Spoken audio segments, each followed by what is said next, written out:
মাত্র ১৩ বছর বয়সে ইতিহাস গড়লেন এক যুবক। হ্যাঁ, আপনি ঠিক শুনেছেন। আইপিএল এর ইতিহাসে সব থেকে ছোট প্লেয়ার বৈভব সূর্যবংশী। বৈভব সূর্যবংশী বিহারের সমস্তিপুরের বাসিন্দা। আইপিএল এ তার নিলাম হয় এবং তারপর রাজস্থান রয়্যাল তাকে ১,১০,০০,০০০ টাকায় কিনে নেয়। সবাই অবাক হচ্ছেন তো, মাত্র ১৩ বছরের ছেলে তারপর আইপিএল এ কিভাবে এলো। আসলে সাম্প্রতিক সময়ে যুব টেস্টে ১০০ রান করেন আর অস্ট্রেলিয়ার বিরুদ্ধে করেছিলেন।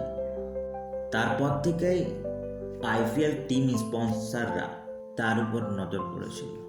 তারপর অকশন হয়, ফাইনালি রাজস্থান রয়্যাল তাকে ১,১০,০০,০০০ টাকায় কিনে নিয়ে নেয়। সূর্যবংশীর এই বছর আইপিএল এর নিলামের সব থেকে ছোট খেলোয়াড়।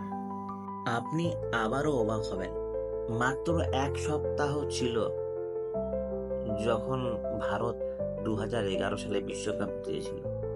সেই বিশ্বকাপের মাঝেই তার জন্ম হয়। ফাইনালে ১ সপ্তাহ আগে বাড়ির পাশেই তিনি মাঠ বানিয়ে খেলতেন। সেখান থেকে তার শুরু হয় এবং তারপর ৯ বছর যখন তার বয়স হয়, তার বাবা সমস্তিপুরে একটা একাডেমিতে ভর্তি করিয়ে দেন। তারপর ধীরে ধীরে সুযোগ পায় অনেক খেলাতেই।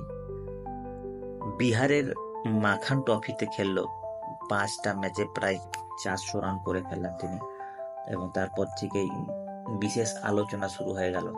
বৈভব ১২ বছর বয়সে ফার্স্ট ক্লাস ক্রিকেট এবং রঞ্জিতে ডেবিউ করে বেস্ট ব্যাটসম্যান হয়েছিলেন এবং সে ঝোড়ো ব্যাটিংয়ের জন্য পরিচিত।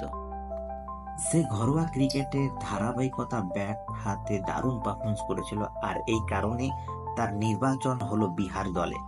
পরে সে ভারতের যুব দলে নির্বাচিত হয়, তবে তার বয়স নিয়ে একটু বিতর্ক চলে, কারণ ২০২৩ সালে একটা ভিডিওতে কয়েকবার প্রকাশিত হয়েছে যেখানে বলা হয়েছিল সে একটু আগে জন্মেছিলেন।